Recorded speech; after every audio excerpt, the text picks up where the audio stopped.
It's June the 24th, Midsummer Day, and it's my birthday, my 80th birthday.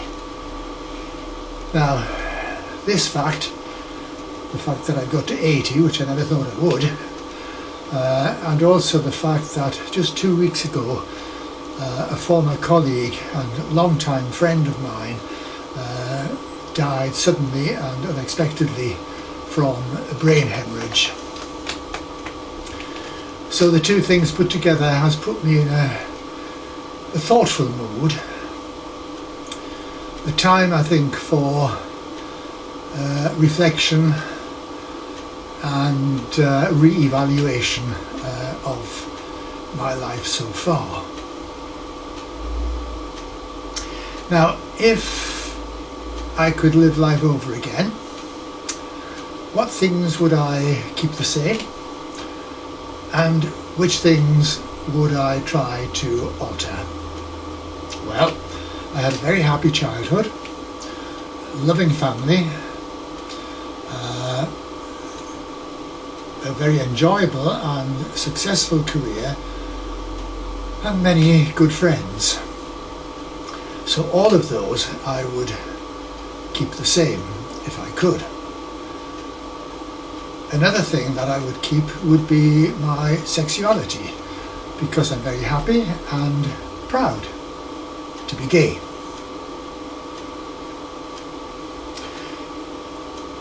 Now for the negatives.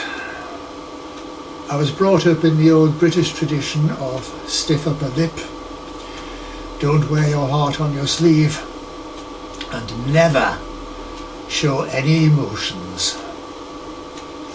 Now, all of that led to a certain amount of unhappiness in my personal life, because when I was younger and in my prime, it may be hard to believe now, but I was very, very shy, very introverted, and completely lacked self-confidence. So that meant, I think, that any opportunities which presented themselves to me in the way of my personal life, I never took, which is a great source of regret to me. So those are the things I would change. Now, my personal life did change dramatically in my early 50s, and that's when I met a guy called Keith Diamond.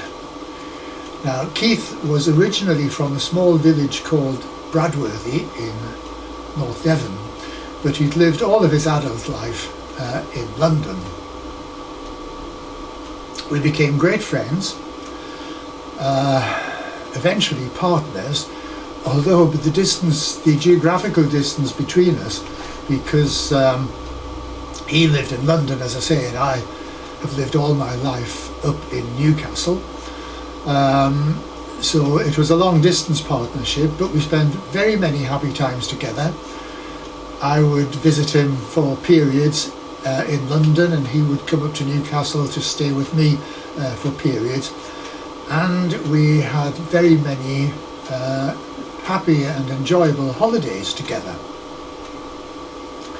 Now, it was Keith who brought me out of myself. He taught me many things, and he helped me experience lots of things which previously I had only ever dreamt about.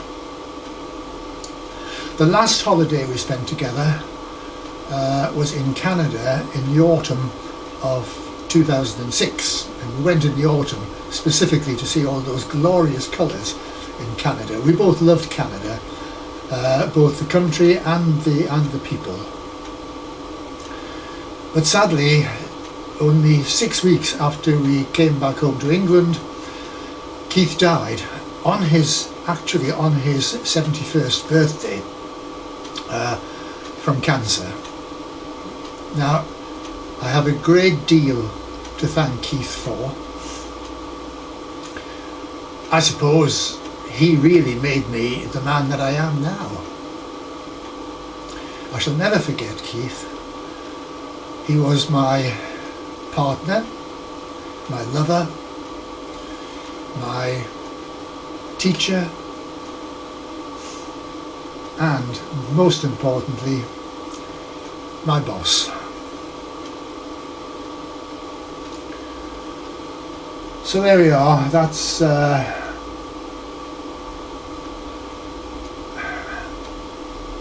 how it stands at the moment. Now, as I enter my 81st year, my advice to all of you gorgeous guys out there are: live life to the full, seize the day, and most importantly of all, live your dream.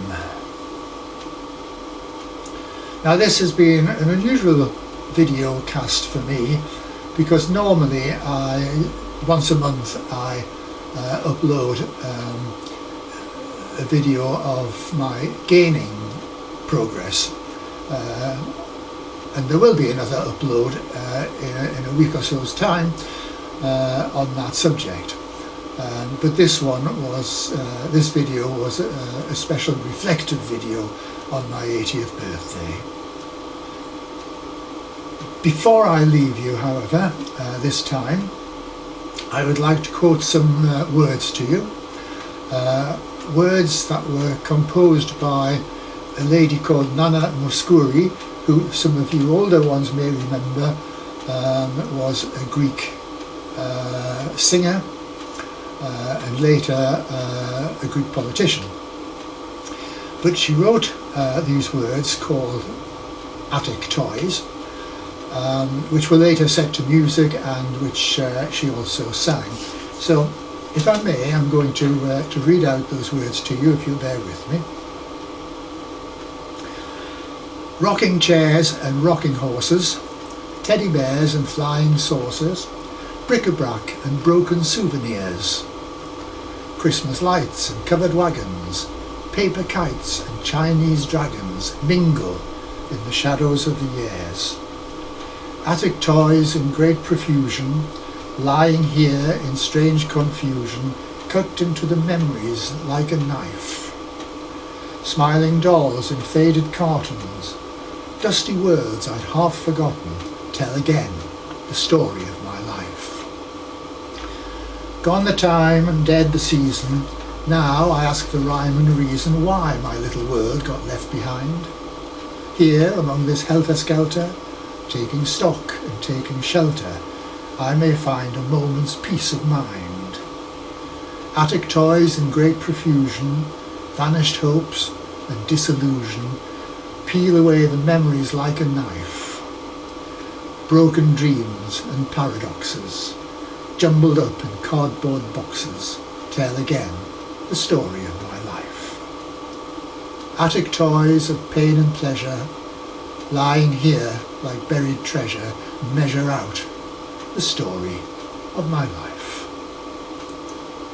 Thank you. Live your dream.